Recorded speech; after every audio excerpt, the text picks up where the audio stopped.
பூஞ்சோலை மாணவர்கள் அனைவருக்கும் வணக்கம்.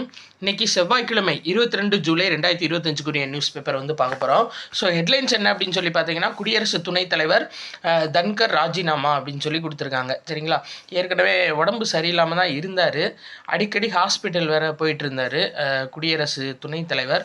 ஸோ அவருடைய உடல்நிலையை காரணம் காட்டி அவர் தன்னோட பதவியை ராஜினாமா பண்ணியிருக்காரு. சரிங்களா, இதில் எக்ஸாம் பாயிண்ட் ஆஃப் வியூவில் நம்ம பார்க்க வேண்டியது என்ன அப்படின்னு சொல்லி பார்த்தீங்கன்னா, இவர் 14வது குடியரசு துணைத் தலைவர். சரியாப்பா, இவர் எத்தனாவது குடியரசு துணைத் தலைவர்னா 14வது குடியரசு துணைத் தலைவர் ஜெகதீப் தன்கர்.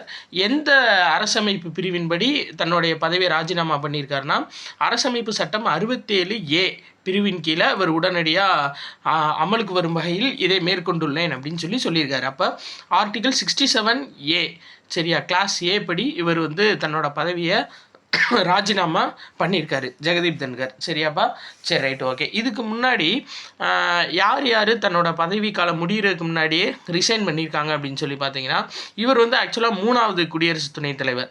ஃபஸ்ட்டு யார் அப்படின்னா இந்த இருக்கார் பார்த்தீங்களா, 1969 விவி கிரி, 1969 விவி கிரி. சரியா, அவர் பார்த்தீங்கன்னா தன்னுடைய குடியரசு துணைத் தலைவர் பதவியை ராஜினாமா பண்ணியிருக்காரு.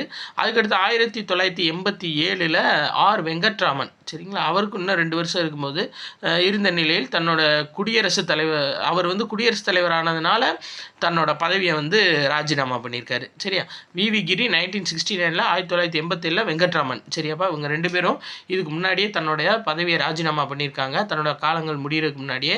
இப்போ அந்த வரிசையில் 3வது இடத்துல ஜெகதீப் தன்கர் உடல்நிலை காரணமாக அவர் ரிசைன் பண்ணியிருக்காருப்பா.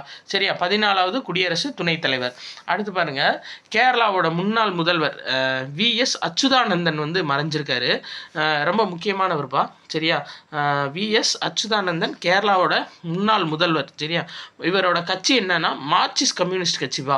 அதாவது இப்போ ஏதோ ஒரு முன்னாள் சிஎம்ஓ இல்லை சிஎம்ஓ ஏதோ ஒரு ஸ்டேட்டில் இறக்குறாங்க அப்படின்னா, மறைகிறாங்க அப்படின்னா, அவங்க என்ன கட்சி அப்படின்னு சொல்லி கேட்கக்கூடிய நிகழ்வு இதில் RRB ரயில்வே எக்ஸாமில் அடிக்கடி கேட்குறாங்க. சரியா, ஸோ கேரள முதல்வர் அச்சுதானந்தன் என்ன கட்சி அப்படின்னா மார்க்சிஸ்ட் கம்யூனிஸ்ட் கட்சிப்பா, ரொம்ப முக்கியமானவர். சரியா, ரைட். அடுத்தது பார்க்கலாம். ஸோ எக்ஸாம் பாயிண்ட் ஆஃப் வியூலன்னு பார்த்தோம்னா,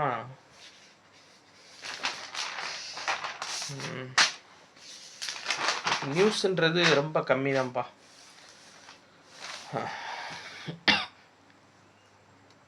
இந்த இருக்குது பார்த்தீங்களா, அதாவது வன்முறை வெல்லும் அரசியலமைப்பு சட்டம் அப்படின்னு சொல்லி கொடுத்துருக்காங்க. இதில் எக்ஸாம் பாயிண்ட் ஆஃப் வியூவில் பார்க்க வேண்டியது என்னென்னா, 2014 பணவீக்கம் இரட்டை இலக்கத்தில் இருந்துச்சு. இப்போ அது 2% குறைந்துள்ளது அப்படின்னு சொல்லியிருக்காரு. யாருன்னா பிரதமர் சொல்லியிருக்காருப்பா. அதாவது பணவீக்கம் இப்போ 2% இருக்குது அப்படின்னு சொல்லியிருக்காங்க. உலகிலேயே 3வது இப்போ பெரிய பொருளாதாரமாக மாறுற நோக்கில் இந்தியா தொடர்ந்து செயல்பட்டு வருதுன்னு சொல்லியிருக்காங்க. சரியா, இப்போ 4வது மிகப்பெரிய பொருளாதார நாடாக இந்தியா இருக்குது. சரியா, ஜப்பானை பின்னுக்கு தள்ளி இந்தியா முன்னாடி வந்துருச்சு. ஆனால் விஷயம் என்ன அப்படின்னா, மிகப்பெரிய பொருளாதார நாடாக இருந்தாலும் தனிநபர் வருமானம் ஜப்பானை விட நம்மளுக்கு கம்மியாக தான்ப்பா இருக்குது. சரி, அடுத்து வேறு இதில் என்ன சொல்லியிருக்காங்க அப்படின்னா, 25 கோடி பேர் வறுமையிலேருந்து மீட்கப்பட்டிருக்காங்க அப்படின்னும், இதுதான் இப்போ மெயின். 90 கோடிக்கும் மேற்பட்டோர் அரசு நலத்திட்டங்களில் இணைக்கப்பட்டுள்ளனர் அப்படின்னு சொல்லியிருக்காங்க. இது ஏற்கனவே நம்மளுக்கு ஹெட்லைன்ஸாக வந்துருந்துச்சு இந்த நியூஸு. சரியாப்பா, எத்தனை கோடி பேர் இந்தியாவில் அரசு நலத்திட்டங்களில் இணைக்கப்பட்டுள்ளனர் அப்படின்னு சொல்லியிருந்தாங்க. சரியா, ஆக்சுவலாக என்ன அப்படின்னா, அரசு நலத்திட்டங்களாக இப்போ 90 கோடி பேர்னா நீங்கள் நான்லாம் இருக்கோமா அப்படின்னா கட்டாயம் இருப்போம். ஏதோ ஒரு திட்டத்தில் அரசு மூலியமாக நம்ம ஒரு செயல்பாடில் இருந்திருப்போம். சரியா, நம்ம வீட்டுக்கு கேஸ் வருது அப்படின்னாவே அந்த கேஸ் மானிய விலையில் தான் வரும். ஸோ அதுவும் அரசு நலத்திட்டம் தான். சரியாப்பா, அப்போ 90 கோடி மக்கள் இந்தியாவில் அரசு நலத்திட்டங்கள் மூலியமாக பயனடைஞ்சிருக்காங்க அப்படின்னு சொல்லியிருக்காங்க. அடுத்து இந்த நீதிபதி யஷ்வந்த் வர்மா இருக்கார் பார்த்தீங்களா, அவர் பதவி நீக்க தீர்மானம் கொண்டு வந்திருக்காங்க. ஆக்சுவலாக இப்போ ஒரு உயர்நீதிமன்ற நீதிபதியை பதவி நீக்கம் செய்யணும்னா அதுக்கான வழிமுறை என்னன்னு சொல்லி கொடுத்துருக்காங்க பாருங்கள்.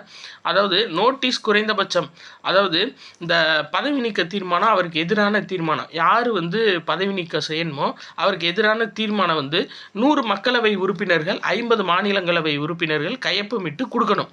யாருக்கிட்ட அப்படின்னா அவை தலைவர்கிட்ட கொடுக்கணும். சரி, சரியாப்பா.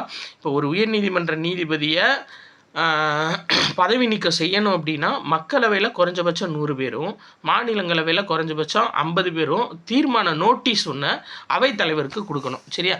அப்போ அவைத்தலைவர் என்ன பண்ணுவார் அப்படின்னா அதை வந்து ஏற்கலாம் இல்லை நிராகரிக்கலாம். ஒருவேளை ஏற்றுட்டாங்க, அவைத்தலைவர் ஏற்றுட்டாங்க அப்படின்னா ஒரு குழு அமைப்பாங்கப்பா. சரியா? அந்த குழு வந்து அவங்களோட அறிக்கையை வந்து சமர்ப்பிப்பாங்க, அவைத்தலைவர்கிட்ட சமர்ப்பிப்பாங்க. ஸோ அதுக்கப்புறம் வந்து அந்த அந்த அறிக்கை மேலே விவாதம் நடைபெறும். அந்த விவாதத்தில் ஆமாம் இவர் உண்மையிலே தப்பு பண்ணியிருக்காருன்னு நிரூபிச்சிட்டாங்க அப்படின்னா பதவி நீக்கம் பண்ணுவாங்க. சரி, அப்போ ஃபஸ்ட்டு முதல் கட்டத்தில் இருக்குது. சரி, அப்போ இந்நிலையில் அரசமைப்பு சட்டத்தின் 124, 217, 218 பிரிவுகளின்படி நீதிபதி யஷ்வந்த் வர்மாவை பதவி நீக்கம் செய்வதற்கான நோட்டீஸ் வந்து கொடுத்துருக்காங்க. 2 அவையிலையும் சேர்த்து 208 பேர் கொடுத்துருக்காங்க. 150 பேர் இருந்தாவே போதும். பட் 208 பேர் வந்து பார்த்தீங்கன்னா அவைத்தலைவர்கிட்ட கொடுத்துருக்காங்கப்பா. ஸோ இது வந்து ரொம்ப முக்கியமான ஒரு இன்ஃபர்மேஷனாக பார்த்துக்கிறணும். சரியா? Right, okay. அடுத்து குழு அமைப்பாங்க. குழு அமைச்சு அந்த குழுவோட அறிக்கையை வந்து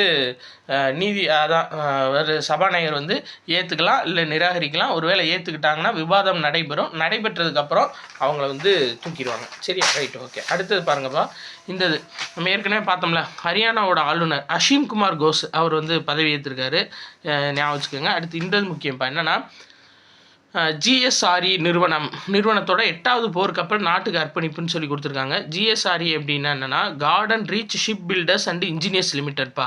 சரியா? நம்மளுக்கு எப்படியும் அந்த சுருக்கி எழுத விரித்தெழுத அந்த இதில் வந்து எக்ஸ்ப்ளனேஷனில் இது கேட்டுறாங்க. அப்போ ஜிஆர்எஸ்சின்னா என்னென்னா garden reach ship builders and engineers limited. சரியா? இவங்க வந்து போர்க்கப்பல், அவங்களோட 8வது தயாரிக்கப்பட்ட போர்க்கப்பல் அஜய் அப்படின்ற போர்க்கப்பல். சரியாப்பா? 8வது போர்க்கப்பல். அந்த போர்க்கப்பல் பேர் என்னென்னா அஜய் போர்க்கப்பல். இதோட முக்கிய நோக்கம் என்ன அப்படின்னா நீர்மூழ்கி கப்பல்களை தாக்கி தகர்க்கிறதுப்பா. சரியா? அதான் இதோட மெயினான நோக்கம். ஆழ குறைந்த பகுதியிலையும் இது செயல்படும் அப்படின்னு சொல்லியிருக்காங்க. ஸோ இது ரொம்ப முக்கியமானது. சரியாப்பா? அப்போ அஜய் அப்படின்ற கப்பல் எதுக்காக அப்படின்னா மெயினாக நீர்மூழ்கி கப்பல்களை தாக்கி அழிக்கிறதுக்காக கொண்டு வரப்பட்டதான் இந்த அஜய் போர்க்கப்பல். சரியா?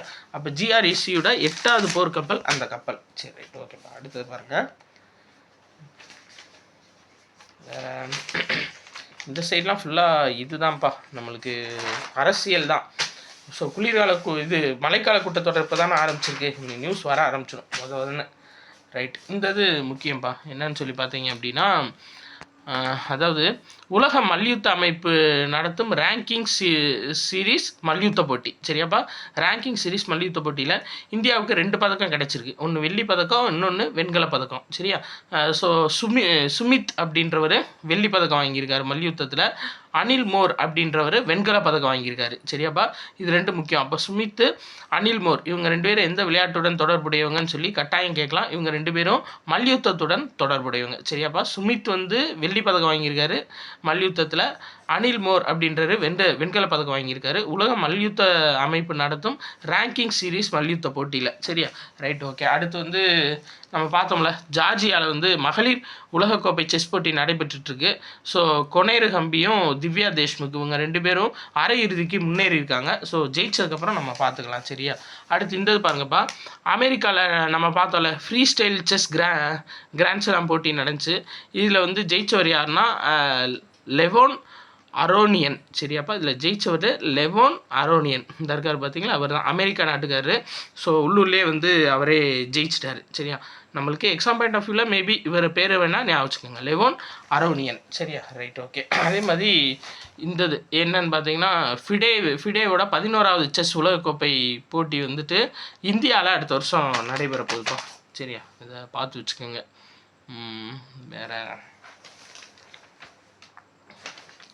அடுத்த வருஷம் இல்லை, இந்த வருஷம் நடப்பாண்டுன்னு சொல்லி கொடுத்துருக்காங்க. ரைட், ஓகேப்பா. அவ்வளோதான். வேறு எக்ஸாம் பாயிண்ட் ஆஃப் வியூவில் இந்ததுப்பா நம்ம ஏற்கனவே பார்த்தோம்ல, சென்னையோட 36வது தலைமை நீதிபதியாக எம் ஸ்ரீவஸ்தவா அவர் வந்து நியமிக்கப்பட்டிருக்காரு.